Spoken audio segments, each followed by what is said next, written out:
نبی علیہ السلام فرمایي 40 ورځې به دجال په دې مخ د ځمکه ګرځي. 40 دن 40 ورځې کې به هغه د مشرق نه مغربه پورې جنوب نه شماله پورې په دې علاقه چکر ولګوي او دا 40 ورځې به یې سنګوي. وی لومبۍ ورځ به یې دومره اوږدوي لکه د 1 کال برابر، دویمه ورځ به یې دومره اوږدوي لکه د میاشت برابر، دریمه ورځ به یې دومره اوږدوي لکه د 1 هفتې برابر. لاندې که ځای نه نو تاسو بله ملګري وخیږئ. بره چت باندې درې مرې اچولې شوي دي، لږ یو پوټې موږ دا پلسترې شروع کړي دي نو هغې ته دا څیزونه میزونه یې تړلي دي. نو دا یو جمعه دوه به انشاءالله موږ ملګري ګزاره کوو. بره درې مرې اچولې شوي دي، یو پوټې ګزاره وکړئ ملګري، بره ملګري کښېنئ، الله دې اجر درکړي. لومبۍ ورځ به دومره اوږدې لکه د 1 کال، دویمه ورځ به دومره اوږدې لکه د 1 میاشت، دریمه ورځ به دومره اوږدې لکه د 1 هفتې، او باقي ورځې به یې داسې وي لکه عامر ورځې. دې کې به صاحب دې چکر ولګوي په دې ټوله ځمکه، او دې به د خدایۍ دعوه به ده کړي. دې به وایي زه خدای یم، دې به دا نه وایي چې زه د خدای بنده یم، زه خدای یم. او ورسره به سي نبي علیه السلام فرمایي مال او دولت، باغونه به او چې دې کله راشي یو قوم ته به ورشي ما ومنه چې زه خدای یم، هغوی به وایي نه ته خو زمونږ خدای نه یې. وایي ښه نه وایي یو. باران ته به وایي چې په دوی قوم ونه شي، ځمکې ته به وایي چې فصلونه وچکئ، فوراً به فصل وچ شي، باران به بند شي، چینو کې خوړونو کې اوبه به بندې شي، دی به ترې روان شي. هغه قوم سره چې کوم مال دی پیغمبر علیه السلام فرمایي هغه مال به ده پسې روان شي. داسې به ورپسې ځي لکه د شاتو دا مچۍ چې د شاتو هغه بابا پسې دي، د شاتو چې کوم مشر دی او کوم بادشاه دی هغه پسې چې څنګه د شاتو دا مچۍ چکر لګي دقسې دا مالونه به ورپسې روان شي. خلک به دقسې پاتې شي، د لوږې تندې به دا خلک مړه شي. اوس یو ابتلا او امتحان دی، واپس به په هغې قوم راشي څنګه چل دی، ما خدای منې، څنګه مال دولت مې درله ختم که غریبانان مې کړی که نه، مال دولت خو چې څوک ورکوي هغه خدای وي که نه. هغوی به ورته وي او موږ در باندې ایمان راوړو زموږ خدای یې، واپس موږ له دولت او مال راکړه. باران ته به حکم وکړي چې شروع شه، باران به شروع شي. چینو ته به حکم وکړي لا زرغونې به شي، کویانو کې اوبه به پیدا شي، بیا به مال ډېر شي. تر دې حده پورې پیغمبر علیه السلام فرمایي چې په دې ځمکه کې دننه څومره سره زر او سپین زر او د ځمکې دا معدنیات او دا څیزونه دي دا به ټول د دجال تابع وي، دا به ورپسې رواني. یو قوم له به ورشي ما د خدای منه، هغوی به ورته وي نه مونږ خو تا خدای نه منو. وی ګوره که زه یو نښه درته ښکاره کړم بیا به ما خدای ومنې. هغوی ورته وي څه نښه به ښکاره کړې؟ وی ستاسو پلاران او نیکونه چې کوم چې دا د الله جمدي کوو ومنې. دوی به یاره که دا کار دی که خو مونږ تا بیا خدای منو، زمونږ پلاران او نیکونه چې کوم مړه دي کار دې را جمدي کړ خو خدای دې منو. وی کوم ځای ښخ دي راځئ مقبرې له به لاړ شي. پیغمبر علیه السلام فرمایي ځمکه به وشلېږي او شیطانان به د هغوی په شکل راوځي د ځمکې نه. ای به شیطانان خو د هغوی د پلارانو او د نیکونو په شکل د ځمکې نه راوځي. دوی وایي دا خو مې هغه پلار دی، دا خو مې هغه رور دی، دا خو مې هغه نیکه دی، فوراً په دجال باندې ایمان به راوړي. جناب دې نښو او نښانو ته څوک ټینګېدی شي؟ ګران کار هم نه دی. هغه سړی به ټینګېږي چې کوم سوچه مسلمان دی. پیغمبر علیه السلام فرمایي دا ګورې خدای نه دی پوه شی، ولې؟ ځکه دی به پخی سترګه ړوند دي او خدای ړوند نه دی. الله کې عیب نشته او د ښی سترګه به ړندی او داسې به ړندی لکه شین انګور کې بار روتي، دغسې د سترګو دا ګاټې بیا بار روځي، خلکو له به ترې کرکه ورځي. او چې کوم سوچه مسلمان دی هغه به یې پیژني، بل سړی به نه پیژني. په دې تندي د پاسه به یې لیکلي کافرې، کافر دا به یې ورته لیکلي کافرې، کافر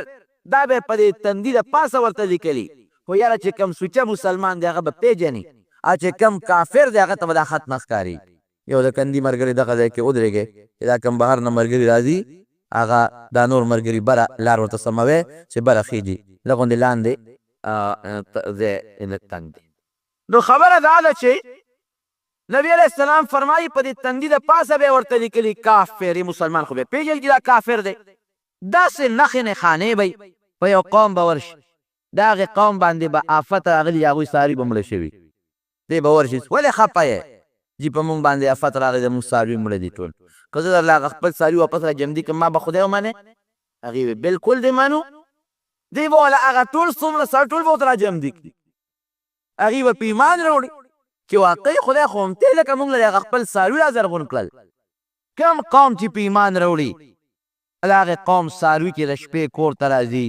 ګورې د غولانځې به یې ډکې وي، تشي به یې پړسېدلې وي او ښه مضبوط څاربه به وي. کم قوم چې په انکار وکړي او دې نه مني چې ته خو خدای نه ته کافر یې، د هغې څاروي به ټپي، غولانځو کې پی به یې ني او د لوږې به مړي او په علاقه کې به هېڅ قسمه ګیاني دقه. لیکن پیغمبر علیه السلام فرمایي داسې به وي چې کم قوم په ایمان راوړي باغونه به ورکړي، کم قوم چې په ایمان نه راوړي هغې له به اور ورکوي، په اور به یې سوځوي. خو نبي علیه السلام فرمایي چې د دجال دا کم جنت دی نو ظاهر کې تا ته جنت ښکاري خو په حقیقت کې اور دی. ګورئ او چې کم د اور دی دا ته اور ښکاري خو دا په حقیقت کې جنت دی. ګورئ دی چې کم جنت درکړي دا د خدای عذاب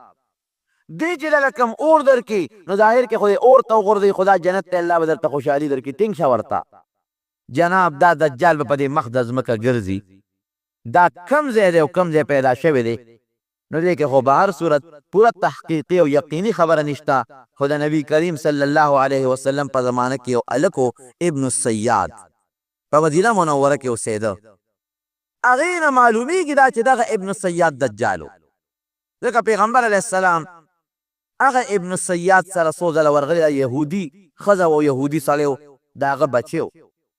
او یو باغ و په مدینه منوره کې هغې کې اوسېدل. نبی علیه السلام یې وفرمایل یو ځل وی ابن الصیاد دا دجال به پیدا کیږي،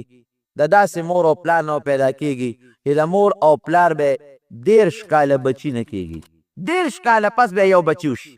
13 کاله پس چې کوم بچي وشي نو د هغه بچي سترګه وړندی به ډېر بېکاری، مور او پلار به هم ترې تنګي،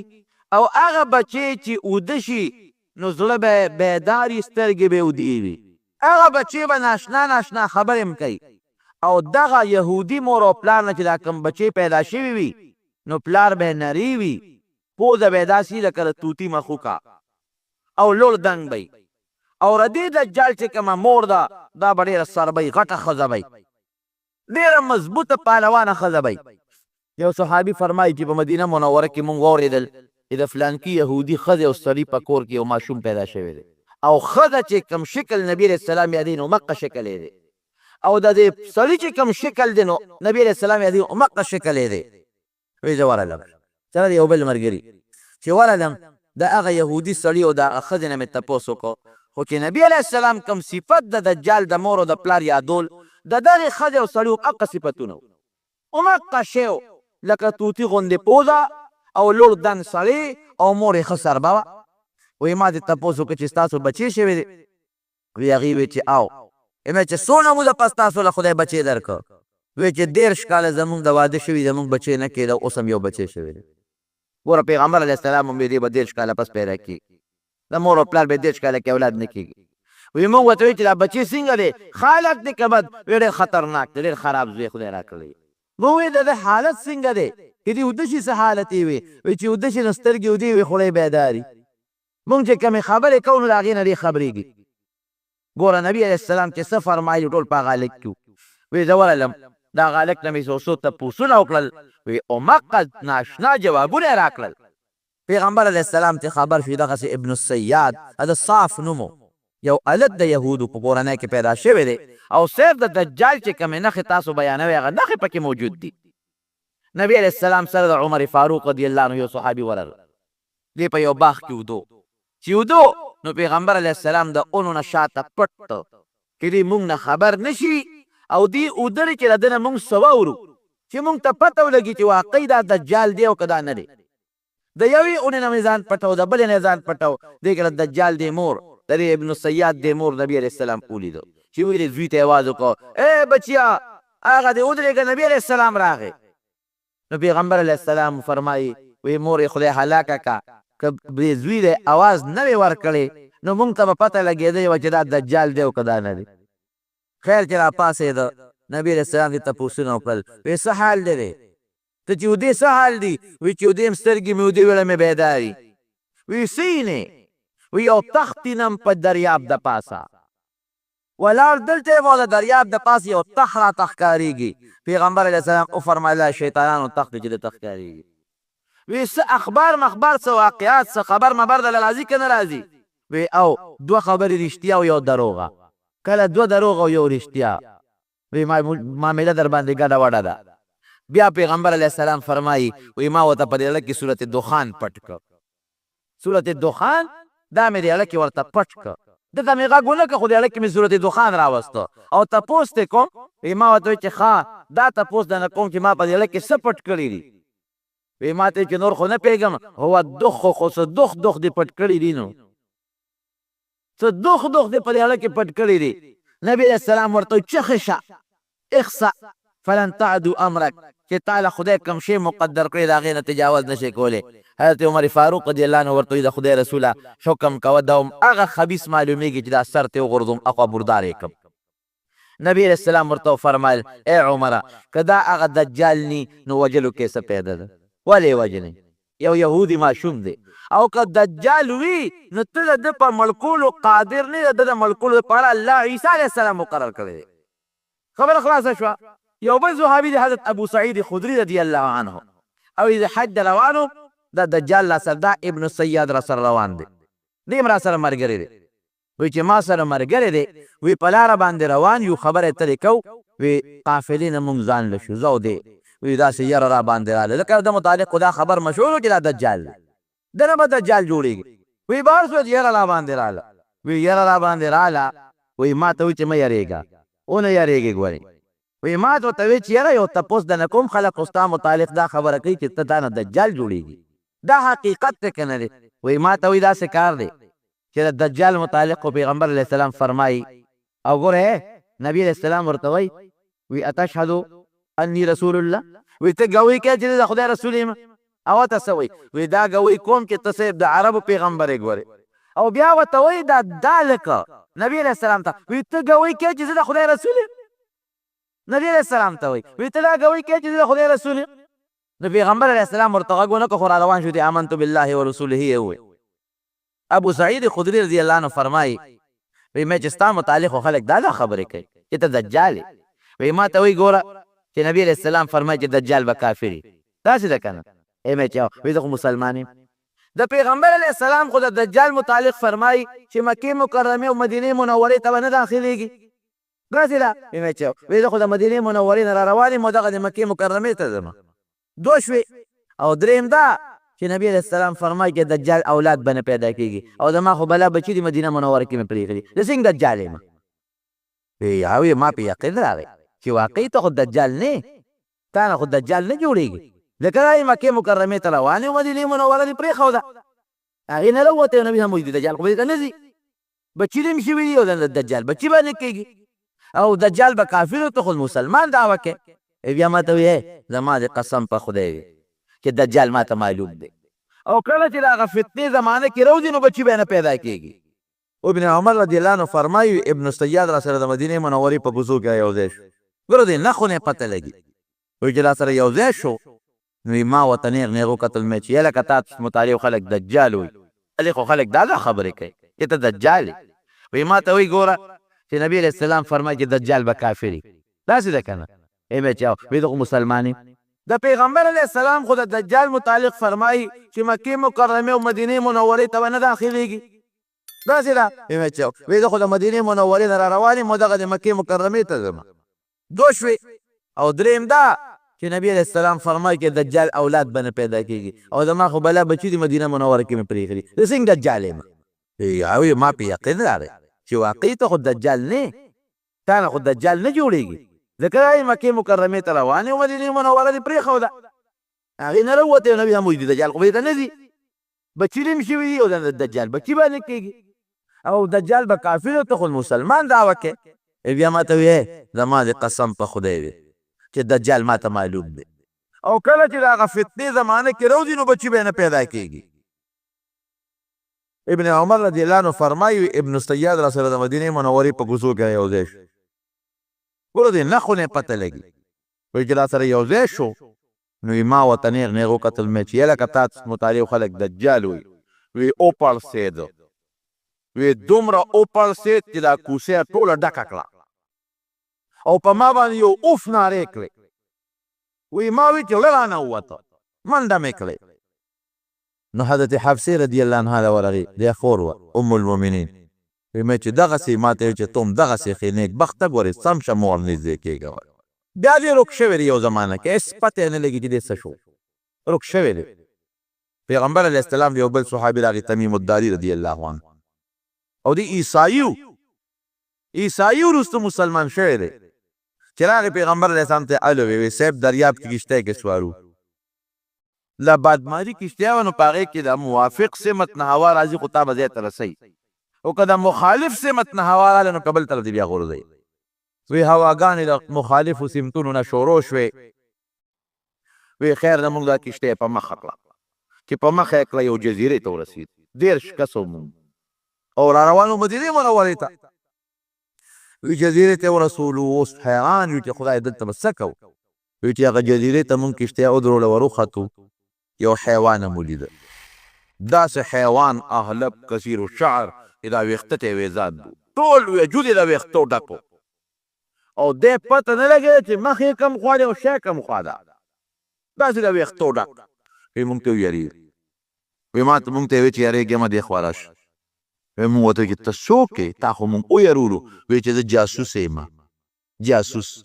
مونږ ورته چې دلته څه کوې وی چې در چا جاسوسي کوم ورشه هغه مخامخ جونګړه کې یو سړی پروت دی هغه ستاسو انتظار کې لږ ورنږدې شي مونږ ورغلو وی چې مونږ څنګه هغه جونګړې ته ورنږدې شو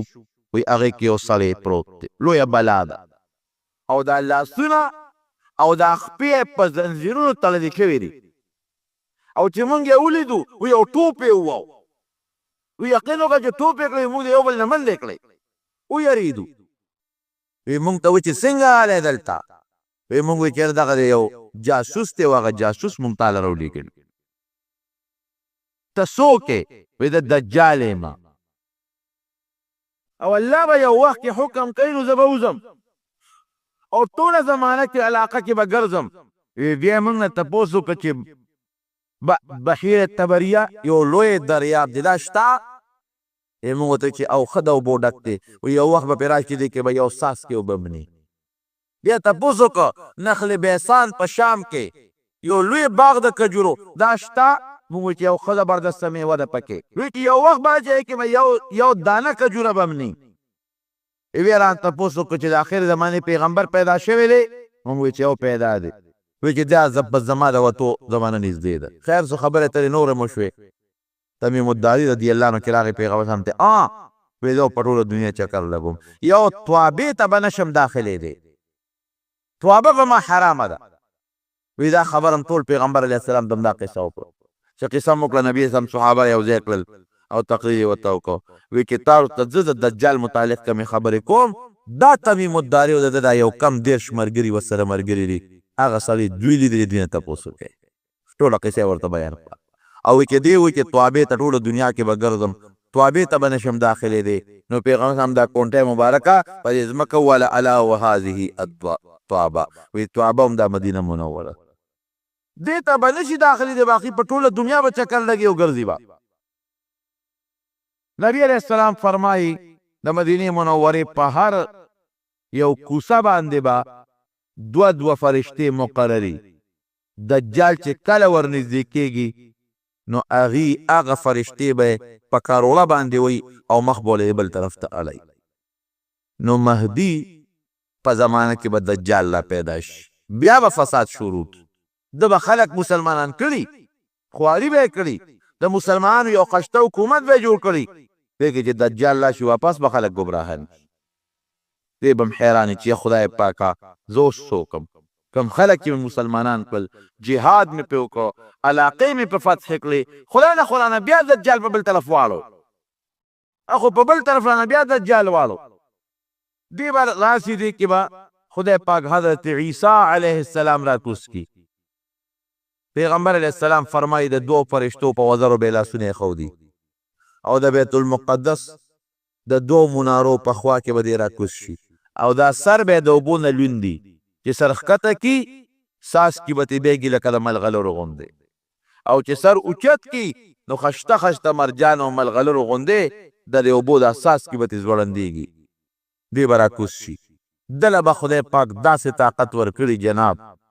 د ده د پوزې دا سا چې وځي که نه دا چې کم کافر باندې لګي هغه به مردارېږي او سا بیا څونه وځي دا زمونږ سا خو چې وباسو یو لیشت هم نه که نه د ده سا به دومره ځای ته خورېږي لکه د ده نظر چې کوم ځای پورې لګي اوس الله تعالی خو د مسلمان بل طرف ته امداد کوي عیسی علیه السلام به راکوز شي چې راکوز شي نو مهدي به ورته مسله پرېږدي چې را مخکې شه ابو اینا ګوره د پیغمبر اسلام برکت تاسو ګوره ابو اینا دا امام مهدي ستاسو نه دی او امامتي به هم دی کوي زه به ستاسو امام پسې مونځ کوم ستاسو قرآن باندې به فیصلې کوم خنزیر به حلال کړي عیسایان خو خنزیر داسې ګوري لکه مونږ چې ګډ ته ګورو او صلیب د هغوی عبادت کوي وی په دې عیسی علیه السلام مونږ وجلی دی حالانکه عیسی علیه السلام خدای اسمان ته خېجوي صلیب به مات کړي او د عدل انصاف حکومت به عیسی علیه السلام شروع کړي دجال پسې به وګرځي مهدي ته وایي لښکر را جمع کړه چې ده پسې ورشو دی به ګوري را پیدا کوي به یو ځای کې به یې رالاندې کړي چې رالاندې کړي عیسی علیه السلام به پرې حمله وکړي بله خپله نیزه به یې ووهي او مردار به یې کړي خلکو ته به یې وښیي چې تاسو وګورئ چې کوم سړي ځان ته خدای وی دا د هغه حشر هغه له به خدای عجیبه طاقت ورکړي د مدینې منورې نه یو سړی به راشي دجال ته مخامخ به شي دی به ورته وي ته ما باندې ایمان لري چې زه خدای یم ا به ورته وي زه دا شهادت کوم چې ته دجال کاذب یې وی ګوره سم شه ګنې وجنم دی وی زه ګوی کوم چې ته دجال یو کاذب یې خدای نه دی به خلکو ته ووایي چې ښه که دې مې اوس ملک تاسو به ومنئ چې زه خدای یم هغې مونږ ته مخکې نه منلې چې خدای عرب والا په دې سر کېږي او په دې منځ به اره کړي نیم به یو خوا غورځوي نیم به بل خوا غورځوي دې منځ کې به داسې چپ مزل وکړي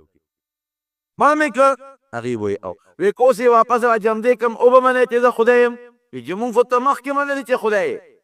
واپس به یې راجمدې کړي